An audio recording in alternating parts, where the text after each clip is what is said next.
കൂടുതൽ വാർത്തകളും വീഡിയോകളും കാണാൻ ഈ ചാനൽ സബ്സ്ക്രൈബ് ചെയ്യുക. കൂടെ ബെൽ ബട്ടൺ അമർത്തുക. നമസ്കാരം. ഭാര്യ ഭർത്തൃബന്ധം എങ്ങനെ ദൃഢമാക്കാം?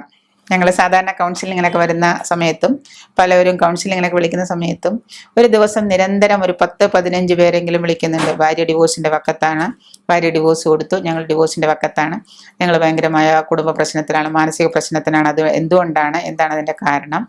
ശരിക്കും ഭർത്താവ് അങ്ങനെ ചോദിക്കുന്നു, വേറൊരു ഭാര്യ വിളിച്ച് അതുപോലെ ചോദിക്കുന്നു. അപ്പം ചുരുക്കി പറഞ്ഞാൽ ഇന്നത്തെ ഈ യാഥാർത്ഥ്യ ജീവിതത്തിൽ മിക്കവാറും സ്ത്രീകളും പുരുഷന്മാരും ഏതാണ്ട് ബന്ധം ഉലഞ്ഞ് കുടുംബജീവിതമൊക്കെ താറുമാറായി ഒരു എന്താ പറയുക, ഒരു ഡിവോഴ്സിന്റെ വക്കത്ത് എത്തി നിൽക്കുന്ന ഒരു സാഹചര്യത്തിലാണ് ഇപ്പം നമ്മളെല്ലാവരും കാണുന്നത്. അത് എങ്ങനെ കൂട്ടിച്ചേർക്കണം, എങ്ങനെ കൊണ്ടുപോകണം എന്ന് ആർക്കും അറിയില്ല. എല്ലാവർക്കും കുടുംബമുണ്ട്, എല്ലാവർക്കും ജീവിക്കണമെന്ന് ആഗ്രഹമുണ്ട്, എല്ലാവർക്കും എല്ലാ ആഗ്രഹങ്ങളും ഉണ്ട്. പക്ഷെ എവിടെ നിന്ന് തുടങ്ങണം, എങ്ങനെ അത് കൊണ്ടുപോകണം, എന്ത് ചെയ്യണമെന്ന് ആർക്കും അറിയില്ല. പരസ്പരം കുറ്റപ്പെടുത്തലുകൾ, പരസ്പരം വിദ്വേഷങ്ങൾ, ചെളി വാരിയെറിയൽ, ഇങ്ങനെയുള്ള ആ ഒരു വിശാലമായൊരു ലോകത്തിൽ ഇന്ന് ജീവിക്കുന്നത് രണ്ട് തലത്തിലാണ്. ആവശ്യത്തിൽ പണവും ആവശ്യത്തിന് സൗന്ദര്യവും ആവശ്യത്തിന് ചുറ്റുപാടുള്ളവർ പോലും ഭാര്യയും ഭർത്താവും ഒരു ബെഡ്റൂമിൽ രണ്ട് രീതിയിൽ ജീവിക്കുന്നു, രണ്ട് അപരിചിതരെ പോലെ കഴിയുന്നു. അവർക്ക് ഒന്നും നേടാനില്ലാത്ത പോലെ അവർ മക്കളോട് മല്ലടിക്കുന്നു, വഴക്കടിക്കുന്നു. ഇതുപോലെയൊക്കെയാണ് ഈ ബന്ധത്തിന് ശൈഥില്യം വരാൻ, അതായത് ഇത് ശിഥിലമാവാൻ പല കാരണങ്ങളും പല ഘടകങ്ങളുണ്ട്. ചിലയിടത്ത് സാമ്പത്തികമാവാം, ചിലയിടത്ത് സാമൂഹ്യമാവാം, ചിലയിടത്ത് മനഃശാസ്ത്രമാവാം, ചിലർക്ക് മനസ്സിന് എന്തെങ്കിലും ബുദ്ധിമുട്ടുണ്ടാവും, ചിലപ്പോൾ ഭർത്താവിന് മെന്റലി എന്തെങ്കിലും ഡിപ്രഷനോ കാര്യങ്ങളോ ഉണ്ടാവാം. ഇതൊന്നും ഇല്ലെങ്കിൽ ഭാര്യയ്ക്ക് ഡിപ്രഷൻ ഉണ്ടാവാം. അപ്പൊ ഇങ്ങനെയുള്ള ശിഥിലപരമായ ധാർമ്മികമാവാം. ചിലർക്ക് ഭാര്യയ്ക്ക് പ്രാർത്ഥനയും സ്പിരിച്വാലിറ്റിയും കൂടിയിട്ടായിരിക്കാം ഭർത്താവിന് ഇതൊന്നും ഇല്ല, ഇതൊന്നും ചെയ്യണ്ട എന്ന് പറയുന്ന ഭർത്താവ്. ചിലപ്പോൾ ഭർത്താവിന് ആത്മീയത കൂടാം, ഭാര്യയ്ക്ക് ആത്മീയതയില്ല. ഇതുകൊണ്ടൊക്കെ ഇങ്ങനെ പരസ്പരം ഇവരെന്താണ് പല കാരണങ്ങൾ ഉണ്ടാക്കിയ വഴക്കടിക്കുകയാണ്. പരസ്പരം ആദരിക്കാനും അംഗീകരിക്കാനുള്ള കഴിവൊന്നും ഇവർക്കില്ല.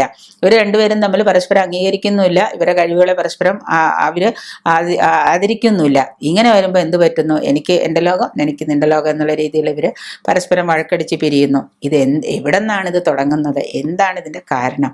ആരും കണ്ടുപിടിച്ചിട്ടില്ല. കണ്ടുപിടിച്ചാലും അതിന് നേരെ പോയി കുടുംബ കോടതിയിലേക്ക് എത്തുന്നു. അവിടെ വെച്ച് എല്ലാവരും അടിച്ചു പിഴിഞ്ഞ് വഴക്കിട്ട് പിരിഞ്ഞു പോകുന്നു.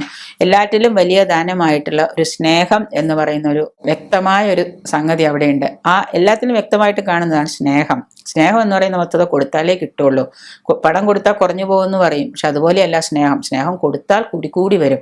ഈ സ്നേഹം എന്ന് പറയുന്ന വസ്തുത അറിയാത്തവർക്ക് കൊടുക്കാനും പറ്റില്ല. അപ്പൊ അതെന്താണ് സ്നേഹം? ഭാര്യ ഭർത്തൃബന്ധത്തിലെ സ്നേഹത്തിന്റെയും പരസ്പര വിശ്വാസത്തിന്റെയും ആ ആവിഷ്കാരം എന്താണ്? ദൃഢത എന്താണ്?